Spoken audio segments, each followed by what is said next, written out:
বেতন বাড়ানোর কথা বলে এরা হিমশিম খায়, বেতন বাড়ানোর টাকা তো দেয় না। হ্যাঁ, এই কথা বললে তো অনেক কথা, এই কথা বলবো না। তবে আপনারা আমাদেরকে কি মনে করেন জানি না, আমরা তো হাওয়া খায় বাস করি না। আমাদেরও তো বাজার করা লাগে, যে বাজার যে জায়গায় আপনি থেকে আপনারাও বাজার করেন, আমরা তো ওই বাজারই করি। নাকি ইমাম সাহেবদের বাজার, এখানে টিসিবি এরকম একটা বাজার আপনারা খাড়া করেন, যে জায়গায় ইমাম আর মুয়াজ্জিন আর খাদেমরা বাজার করবে, এখানে দ্রব্য মূল্য থাকবে কম। কি বলেন? ওই যে সেনাবাহিনীরা মাল পায়, বিজিবিরা মাল পায়, দাম কমে। সমাজের ভিতরে এমন একটা বাজার খাড়া করেন, যেই বাজারে বাজার করবে ইমাম, মুয়াজ্জিন আর খাদেমরা। ওখানে ডাল হবে 10 টাকা কেজি, চাল হবে 3 টাকা কেজি। করেন না কেন? আমরা ভাগনা মাল্লাই করতে করবো, অসুবিধা নেই।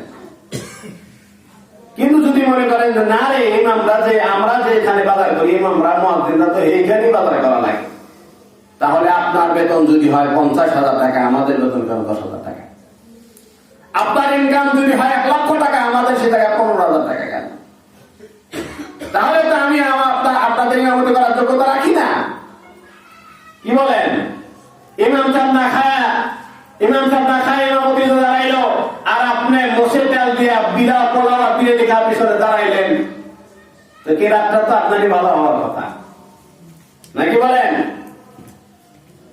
এটা মোজাকারা করলাম আর কি, মোজাকারা।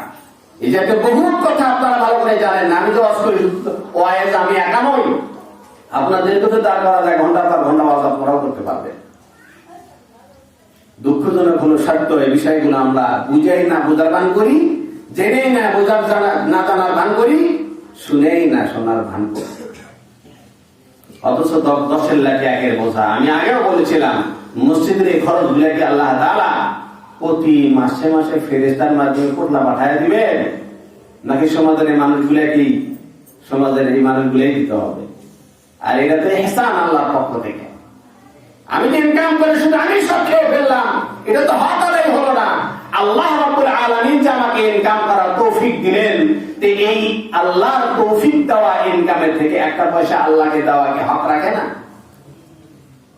মসজিদে যাওয়ার অর্থ ইমাম সাহেবের বেতন দেবে, মসজিদের অর্থ মুয়াজ্জিনের বেতন দেবে, এর অর্থ আপনি ইমামকে দেন নাই, এর অর্থ আপনি মুয়াজ্জিনকে দেন নাই, এটা দিয়েছেন আল্লাহকে। এটা আপনার মনে রাখতে হবে, এটা আপনার মনে রাখতে হবে। মসজিদে একটা কড়িও যদি আপনি দেন, এটা দেন কাকে? আল্লাহকে। এখন মসজিদে আসার পরে এখান থেকে ডিস্ট্রিবিউশন হবে, এই খাতে কিছু, এই খাতে কিছু, এই খাতে কিছু। তা আপনার টাকাটা কোন খাতে গেল এটা আপনি বুঝবেন কেন? হ্যাঁ, এই জন্য সমাজের কিছু মানুষ ইমাম মসজিদের খবরদারিও করে, আমার টাকায় বেতন হয়, বুঝলেন না? আপনাদের কথা বলি না, আপনাদের ভালো আছেন আলহামদুলিল্লাহ। সমাজের বহু জায়গায় আছে যে আমার টাকায় বেতন হয়, এই জন্য ইমাম মুয়াজ্জিন খাদেমদের উপরে খড়া করে, ঝাঁকাঝাঁকি করে, দুর্ব্যবহার করে, তাদের সাথে খারাপ আচরণ করে। মুহতারাম হাজিরিন কিরাম, ইমাম মুয়াজ্জিন সমাজের সর্বশ্রেষ্ঠ মানুষ। ইসলামী শাসন ব্যবস্থা যদি থাকতো, তাহলে এই বস্তুগুলোর দাম বেড়ে যেত, কিন্তু ওই ব্যবস্থাপনা নাই। যার কারণে আলেম ওলামাদের পক্ষ থেকেই সমাজের মানুষদের নামাজ বিশুদ্ধ করার জন্য এই দায়িত্বগুলো আমরা অ্যারেঞ্জমেন্ট করি, আঞ্জাম দিয়ে থাকি। নইলে তরকারি দোকানদাররাও এই জামানায় পার ডে 1,000-2,000 টাকা ইনকাম করে। ঠিক। আরে আমরা আর বাদাম আর কি বলে শশা বিক্রি করে ডেইলি 2,000 টাকা ইনকাম করে। আমরা পারি না? ওই শক্তি কি আমাদের নাই? আছে। কিন্তু আমরা এই পোস্টে কেন থাকি? কারণ হলো এই সমাজের মানুষদের নামাজগুলো বিশুদ্ধ করার জন্য, নামাজের মানুষদেরকে দিনিয়াত শিক্ষা দেওয়ার জন্য। দুঃখজনক হলো সত্য, সময় নষ্ট হচ্ছে। দুঃখজনক হলো সত্য, যেই কারণে আমরা নিয়োজিত, এই কারণে আপনারা আমাদেরকে ব্যবহার করতে পারেন। এটা আপনাদের ব্যর্থতা,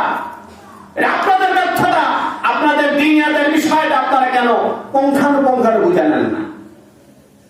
আর আমি মনে করি ওই জন্যই আপনারা আমাদের দায়িত্ব নেন না। তার মানে হলো আপনার দিনিয়াত গুলো আপনারা আমার থেকে বুঝে নেন, ইমাম থেকে বুঝে নেন। আমি বলতে কি, আমি এখানকার দায়িত্ব প্রাপ্ত, এই জন্য আমি বললাম। কথা এমন না। আপনারা মুয়াজ্জিন থেকে দিন বুঝে নেন, ইমাম থেকে আপনার দিনটা বুঝে নেন, আপনার হায়াতের, আপনার পরিবারের পুরো দিনটা আপনি বুঝে নেন যে হুজুর আমার দিনটা কেমন সুন্দর হবে। আমার পরিবারের দিনটা কেমন সুন্দর হবে, আমার তেলাওয়াতটা কেমন সুন্দর হবে, আমার নামাজটা কেমন সুন্দর হবে, এই বিষয়ে আপনারা ইমাম মুয়াজ্জিনকে কাজে লাগান। তো তা তো আপনারা করেন না, আর এই কারণে আপনাদের দরদ আসে না। এই জন্য আসুন, আমি তো মনে করি একটা মসজিদের ইমাম মুয়াজ্জিন যদি সমাজের মানুষ তাদেরকে যদি দিনিয়াতের কাজে লাগায়, মোতার সময় তো পাওয়ার কথা না, কি বলে? কিন্তু আমাদের সময় নাই, কি বলে, আমাদের সময়ের অভাব নাই, বহুত সময়ের অভাব নাই, বহুত সময় আমাদের আছে। এই জন্য আপনারা এমন কিছু কর্মসংস্থানের তৈরি করেন যে কর্মসংস্থানগুলো আমরা নামাজ পড়ে গিয়ে এখানে কাজে লাগে।